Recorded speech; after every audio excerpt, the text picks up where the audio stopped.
person who had very small means but reached the heights in his field.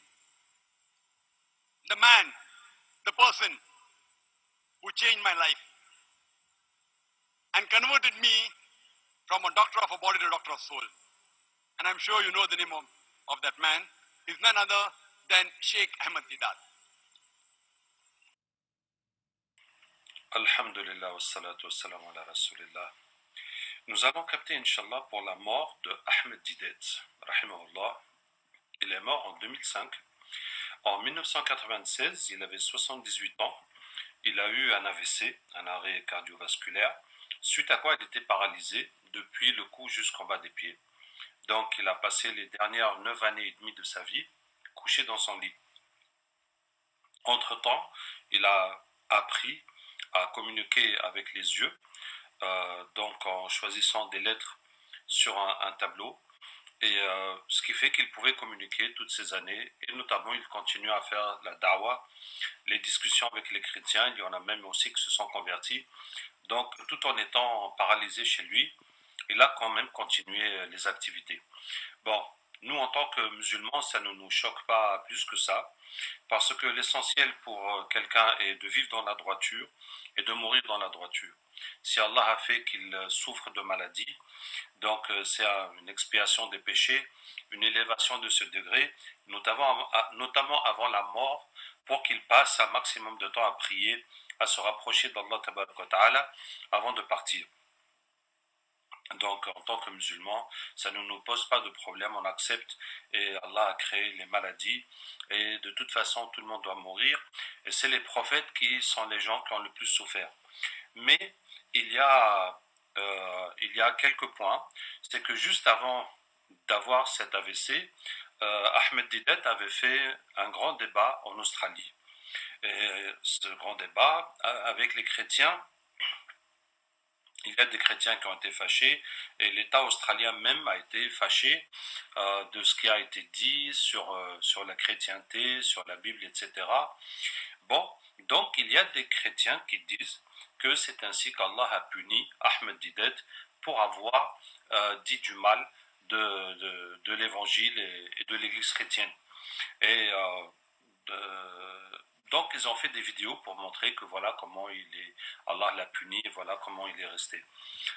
Il y a d'autres disent que Ahmed Deedat avait défié le pape Jean-Paul II. Il voulait débattre avec lui, et donc les musulmans disent que Jean-Paul II a évité de rencontrer Ahmed Deedat, et que Ahmed Deedat a dit que le pape Jean-Paul II ne viendrait jamais en Afrique du Sud tant que lui il est là, parce qu'il sait que s'il vient, il sera obligé de le confronter puis d'avoir un débat avec lui.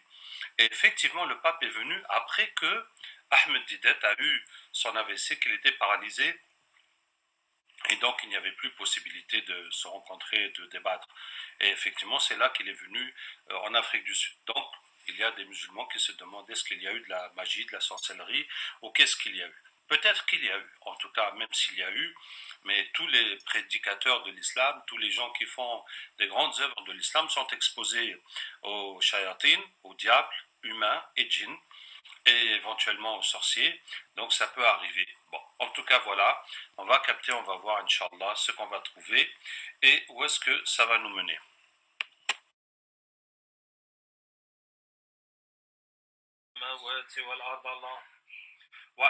Vous voulez dire quelque chose avant de partir?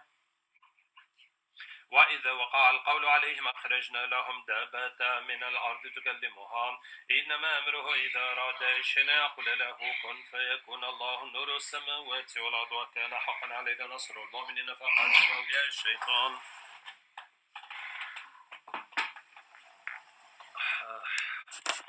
Donc vous avez vu les djinns, effectivement il y avait beaucoup de djinns qui étaient envoyés chez Ahmed Deedat rahimahullah pour le faire taire, et effectivement ils ont réussi à le faire taire. Donc forcément c'est les gens qui étaient dérangés par ces conférences, qui ne voulaient pas que les gens se convertissent à l'islam, donc que ce soit des chrétiens ou que ce soit des autres qui veulent combattre l'islam d'une façon générale, même s'ils ne sont pas des chrétiens. En tout cas, même si ça a été fait, Inch'Allah, que ce soit des bonnes actions, des récompenses pour lui, un martyr, puisqu'il serait mort par la cause des ennemis d'Allah Ta'ala. Mais de toute façon, si ça lui est arrivé, c'est qu'Allah Ta'ala l'a voulu. Et comme je vous dis, c'est Allah qui fait. Donc si c'était de notre choix, on ne tomberait jamais malade et on ne va jamais rester au lit, on serait toujours en train de faire nos activités. Mais Allah Ta'ala, il peut préférer pour la personne cette souffrance ou cette maladie pour pardonner ses péchés, élever ses degrés.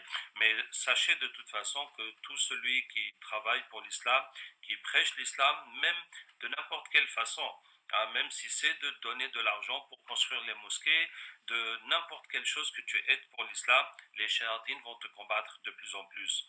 Donc déjà les shayatines veulent nous égarer, veulent pas qu'on fasse la prière, ne veulent pas qu'on soit musulman du tout, mais plus tu fais pour le bien de l'islam, plus tu seras attaqué. Il y a des shayatines, c'est leur travail, il y a aussi des humains qui n'aiment pas que l'islam se développe.